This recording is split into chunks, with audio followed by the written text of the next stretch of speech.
आज की क्लास में हम सीखेंगे ड्रा इनसाइड क्लिपिंग मास्क। इससे पहले क्लास में मैंने डिटेल के साथ क्लिपिंग मास्क पे सिखाया है, लेकिन ये टूल भी इसी के रिलेटेड वर्किंग करता है, तो मैंने कहा कि इसी पे एक और क्लास बनाई जाए ताकि इसमें कंप्लीट इसको सिखाया जाए।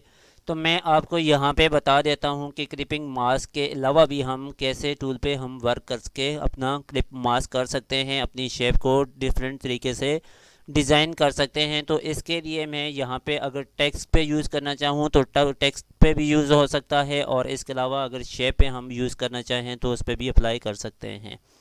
मैं यहाँ पे आऊँगा, जैसे कि यहाँ पे आपको बताऊँ कि मैंने इससे पहले क्लास में यहाँ पे क्लिपिंग मास्क के ऊपर यहाँ पे बताया है कि क्लिपिंग मास्क कैसे शो होगा। यहाँ से मैं कोई भी ऑब्जेक्ट यहाँ से सिलेक्ट कर लेता हूँ। यहाँ से मैं जैसा कि एलिप्स को सिलेक्ट कर लेता हूँ। सिलेक्ट करने के बाद यहाँ पे ये देखें, मैंने इसे यहाँ पे ड्रॉ कर दिया। ड्रॉ करने के बाद मैं इसको सेंटर में कर देता हूँ। सेंटर में करने के बाद इसकी फिल को हम नन कर देंगे। नन करने के बाद ऑब्जेक्ट में आया, और ऑब्जेक्ट में आने के बाद ये देखें क्लिपिंग मास्क यहाँ पे आ रहा है। ये तब वर्क करेगा, क्लिप तभी होगा इसके अंदर। यहाँ पे कोई हम पिक्चर लगाना चाहें, कोई टेक्स्ट लगाना चाहें, तो हम यहाँ पे उसको पहले यहाँ पे लाकर इसके साइड पे लेकर आएंगे और इसे हम फ्रंट पे रखेंगे, और जिसको इसके अंदर रखना है उसे इसको इसकी बैक पे रखेंगे। लेकिन इसके अलावा यहाँ पे एक टूल है जो कि इस पे वर्किंग करता है। तो इसमें ऐसे नहीं है कि एक को फ्रंट पे लेकर आएँ और दूसरी को बैक पर लेकर आएँ, लेकिन ये एक डिफरेंट तरीके से वर्किंग करता है। मैं दोनों तरीके से फिर दोबारा बता देता हूँ। जैसे कि यहाँ पे हम आएंगे, इसको मैं यहाँ पे रख देता हूँ। यहाँ पे रखने के बाद इसे यहाँ पे इसको सेलेक्ट करके यहाँ से इसे ड्रैग करके यहाँ पे रख देते हैं। रखने के बाद मैं फ़ाइल में आऊँगा। फ़ाइल में आने के बाद यहाँ पे कोई पिक्चर यहाँ से मैं सेलेक्ट कर लेता हूँ। अब मैंने इस पिक्चर को सिलेक्ट किया। सिलेक्ट करने के बाद यहाँ पे ड्रा कर दिया। ड्रा करने के बाद इसको एम्बेड कर दिया। एम्बेड करने के बाद यहाँ पे इसको थोड़ा सा साइज़ इसका बड़ा कर देंगे, और आर्ट के साथ इसकी एक डुप्लिकेट कॉपी बना देते हैं। डुप्लिकेट कॉपी बना के मैं थोड़ा सा इसे बॉटम की तरफ कर देता हूँ। करने के बाद अब ये देखें, मेरे पास ये एक लिप्स है, सर्कल है, और मेरे पास ये एक पिक्चर है। मैंने आपको बताया है कि जब हम क्लिपिंग मास्क से इसको यूज़ करेंगे तो यहाँ पे क्लिप मास्क जब करेंगे तो यहाँ पे इसको हम ऊपर रखेंगे और यहाँ पे इसको बैक पे रखेंगे। तो इसके लिए मैं यहाँ पे जैसा कि इसे मैं यहाँ पर ले आता हूँ। ये देखें, ये पिक्चर इसके फ्रंट पे आ रही है।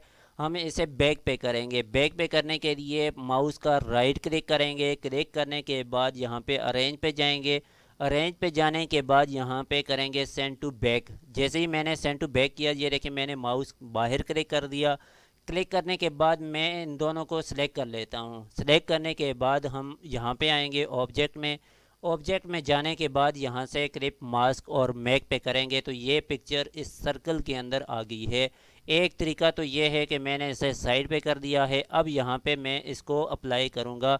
इसे हम अप्लाई करने के लिए मैं थोड़ा सा इसे बड़ा कर देता हूँ। बड़ा करने के लिए यहाँ पे मज़ीद इसको बड़ा करके इसकी एक डुप्लिकेट कॉपी बना देते हैं। इसको यहाँ पे रख देते हैं। रखने के बाद मैं यहाँ पे इसी तरह एलिप्स को यहाँ पे ड्रॉ कर देता हूँ। यहाँ पे एलिप्स मैंने ड्रॉ कर दिया। ड्रॉ करने के बाद ये देखें कि इसके फिल पे भी और स्ट्रोक पे भी, दोनों पे यहाँ से नन है, तो मैं यहाँ पे कर देता हूँ। करने के बाद इस फिल को हम नन कर देंगे। फिल्म को मैंने इसके नन कर दिया। यहाँ पे इसकी जो आउटलाइन है मेरे पास शो हो रही है। अब इस पे वर्किंग कैसे करेंगे। अब यहाँ पे ये टूल बार है। टूल बार में सबसे यहाँ पे लास्ट पे आएंगे, और यहाँ पे ये देखें ड्रा इन नॉर्मल है, और ड्रा बिहाइंड है, और ड्रा इनसाइड है। ये मैंने इससे पहले क्लासेस में टूल बार को डिटेल के साथ सिखाया है, और अब यहाँ पे मैं इनको यहाँ पे यूज़ करता हूँ ड्रा इनसाइड को। तो ड्रा इनसाइड को कैसे यूज़ करेंगे, अब ये देखें मैंने यहाँ पे इस टेक्स्ट के अंदर भी ड्रा इनसाइड की के ज़रिए ही यहाँ पे ये इसकी शेप बनाई है। तो अब यहाँ पे भी हम बनाते हैं। मैं इसको सेलेक्ट करूँगा। सेलेक्ट करने के बाद यहाँ पे ये देखें, अब ये इसका जैसे ही ये सेलेक्ट है तो ये इस तरह हमें जो साइडों पे शो हो रहा है, ये रेक्टेंगल की तरह शो हो रहा है। मैं इस पर क्लिक करूँगा ड्रा इनसाइड पे। ये देखें ये चेंज होके यहाँ पे डॉट डॉट आ गए हैं। अब मैं यहाँ पे आऊँगा इस पिक्चर पे। अब जैसे ये देखें, ये ऑलरेडी सिलेक्टेड ही है, जब डॉट डॉट आ जाएं तो ये सिलेक्टेड ही होगी। मैंने इस पिक्चर को सिलेक्ट किया, सिलेक्ट करने के बाद एडिट में आया, एडिट में आने के बाद यहाँ से कॉपी कर दिया। कॉपी करने के बाद इस पर क्लिक किया, क्लिक करने के बाद यहाँ से फिर दोबारा से एडिट में गया, एडिट में जाने के बाद यहाँ पे पेस्ट किया, पेस्ट करने के बाद ये देखें ये पिक्चर मेरी इसमें इस सर्कल के अंदर आ गई है।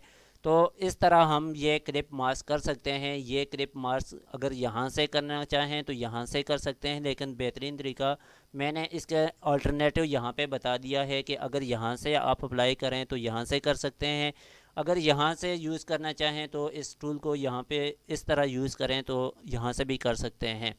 अब मैं आपको यहाँ पे बताऊँ कि मैं बाहर क्लिक करूँ तो मेरे पास ये डॉट डॉट आ रहे हैं। अब मैं इससे बाहर कैसे निकलूँ, इसके लिए तरीकाकार ये है कि मैं यहाँ पे बाहर क्लिक कर दिया, क्लिक करने के बाद दोबारा से यहाँ पर आऊँगा, यहाँ पर है ड्रॉ नॉर्मल, इस पर क्लिक कर दिया। ये देखें अब यहाँ पे इसे मूव करें, जहाँ पे रखना चाहें हम इसे रख सकते हैं। मैं इसको यहाँ पर ले आता हूँ, लाने के बाद अब ये मेरे पास ये पिक्चर है जो कि मैंने यहाँ पे लाकर इसमें क्लिप मार्क्स कर दी है। तो यहाँ पे हमने ड्रा इनसाइड कर दी है, मैं इसे डिलीट कर देता हूँ।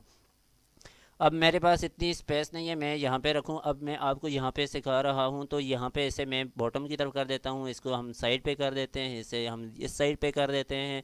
यहाँ पे जैसे ये टेक्स्ट के अंदर ये टेक्स्ट है, तो इसी तरह हम टेक्स्ट के अंदर ये पिक्चर यहाँ पे यूज़ करें तो कैसे कर सकते हैं। मैं इसे भी डिलीट कर देता हूँ और इसे भी डिलीट कर देता हूँ। डिलीट करने के बाद इस पिक्चर को मैं यहाँ पर लेकर आऊँ, और इसको एक तो ये है कि मैं सिर्फ आपको एग्जांपल के तौर पर यहाँ पे अब सिखा रहा हूँ, तो इसे मैं यहाँ से ऐसे कर देता हूँ। इसको थोड़ा सा यहाँ से ड्रैग कर लेते हैं, ड्रैग करने के बाद हम यहाँ पे ड्रैग करें। अब मैं यहाँ से कोई भी डमी टेक्स्ट यहाँ पे यूज़ करना चाहूँ आपको सिखाने के लिए, तो यहाँ से इसे हम यहाँ पे ड्रैग कर देते हैं। ड्रैग करने के बाद मैं इसकी कॉपी कर देता हूँ, कॉपी करने के बाद यहाँ से पेस्ट कर दूँ। जितना टेक्स्ट आपके पास होगा तब भी ये उस पर अप्लाई होगा। मैं इस सारे को सिलेक्ट करने के बाद इसको थोड़ा सा बड़ा कर देता हूँ। बड़ा करने के बाद इसको हम यहाँ पे कर देते हैं। करने के बाद अब यहाँ पे अगर इसे इसका फ़ॉन्ट चेंज करना चाहें तो यहाँ से फ़ॉन्ट चेंज कर सकते हैं। मैं इसका फ़ॉन्ट यहाँ पे ये कर देता हूँ। तो इस फ़ॉन्ट को मैंने चेंज कर दिया। चेंज करने के बाद मैं दोबारा से यहाँ पे आ गया। अब यहाँ पे आने के बाद यहाँ पे देखें कि यहाँ पे आएंगे, ड्रा इनसाइड पे क्लिक करेंगे। ड्रा इनसाइड पे क्लिक किया तो ये मेरे पास इसके साइडों पे डॉट डॉट से आ गए हैं। अब मैं इस पिक्चर को सिलेक्ट करके यहाँ पे लाकर पेस्ट कर दूँगा। इसी तरह मैं कॉपी करूँगा। कॉपी करने के बाद इस टेक्स्ट पे आएंगे, टेक्स्ट पे आने के बाद यहाँ से पेस्ट कर देंगे। जैसे ही पेस्ट किया तो ये पिक्चर यहाँ पर आ गई। ये तभी यहाँ पर आई है कि यहाँ पे पूरा कंप्लीट नहीं था, इसकी वजह से यहाँ पे आ गई है। तो मैं इसको सेलेक्ट करके यहाँ से बाहर इस पर नॉर्मल कर देता हूँ। नॉर्मल करने के बाद यहाँ से मैं इसको सेलेक्ट करके इसे डिलीट कर देता हूँ। डिलीट करने के बाद दोबारा से मैं इस टेक्स्ट को यहाँ पे कर देता हूँ। यहाँ पे हम थोड़ा जो है एक लाइन में यहाँ पे सिलेक्ट कर देते हैं। सिलेक्ट करने के बाद ड्रा इन साइड पे क्लिक करेंगे। इन साइड पे क्लिक करने के बाद इस पिक्चर को सिलेक्ट किया। सिलेक्ट करने के बाद दोबारा से एडिट में गया, यहाँ से कॉपी पे क्लिक करेंगे और यहाँ पे क्लिक इसको सिलेक्ट करेंगे। पहली दफ़ा इस पर क्लिक करके कॉपी करेंगे और यहाँ पे दोबारा से यहाँ पे क्लिक करेंगे। अब दोबारा यहाँ पे एडिट में जाएंगे और यहाँ पे पेस्ट कर देंगे। पेस्ट किया तो ये पिक्चर इसमें आ गई है। तो इस तरह आप यूज़ कर सकते हैं। टेक्स्ट में यूज़ करना चाहें तो टेक्स्ट में यूज़ कर सकते हैं। अगर शेप में कोई ऑब्जेक्ट में यूज़ करना चाहें तो ऑब्जेक्ट में यूज़ कर सकते हैं। तो ये दो तरीके हैं जो क्लिपिंग मास्क के लिए इस्तेमाल हो रहे हैं। तो मैंने कहा कि आपको यहाँ पे भी क्लिपिंग मास्क के अल्टरनेटिव जो है वो भी सिखा दूँ। तो आप इस पर प्रैक्टिस करें, जितनी प्रैक्टिस करेंगे आप उतना ही सीखेंगे और अपने डिज़ाइन को परफेक्ट बनाएंगे। तो आज के लिए इतना ही काफ़ी है, मिलते हैं नेक्स्ट क्लास में।